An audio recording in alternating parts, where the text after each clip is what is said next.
You guys are honoring Pat Summitt's legacy this weekend.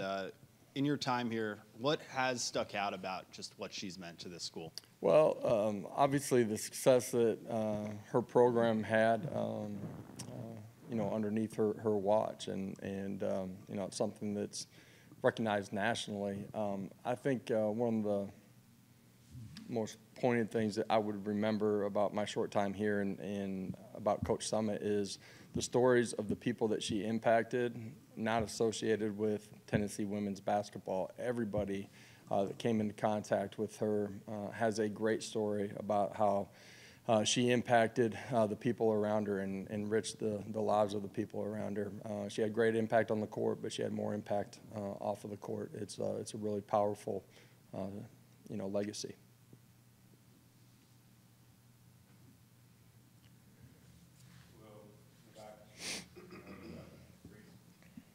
Now that you've been a coach here a few years, what's your favorite part of homecoming?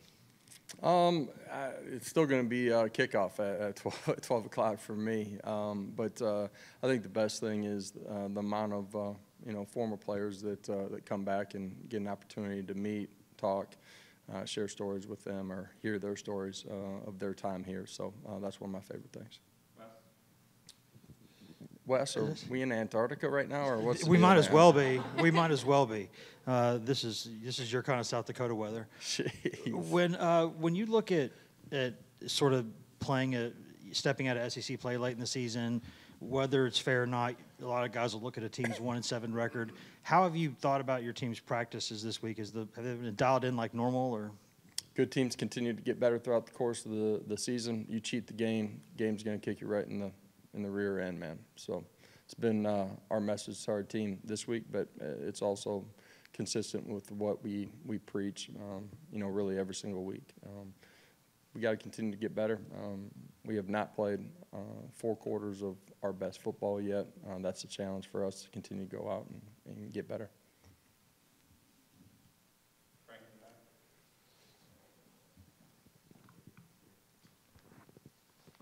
I just wanted to ask, as somebody who grew up a Vikings fan, what do you think of Josh Dobbs getting that opportunity? Yeah, excited for Josh. He's one of the former guys that I've gotten a chance to spend a lot of time with. A lot of guys in the league, end up going from organization to organization. He's continued to fight and compete, and when he's gotten opportunities, he's done a remarkable job. And the opportunity for him to go to Minneapolis and have an opportunity to play, football. Really excited for him, and obviously I grew up a Vikings fan with my uncle living there. So my uncle actually sent me a text yesterday or the day before when he got the news. He was pretty fired up.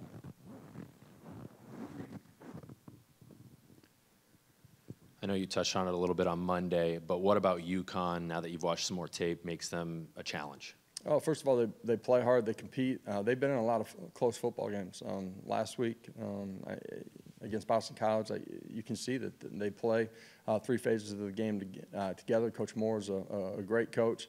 They've had to battle through some injuries during the course of the season. For us, we got to play really smart football. We got to control the line of scrimmage on both sides of it, and then there's going to be one-on-one opportunities out on the outside, and we got to go win some of those too.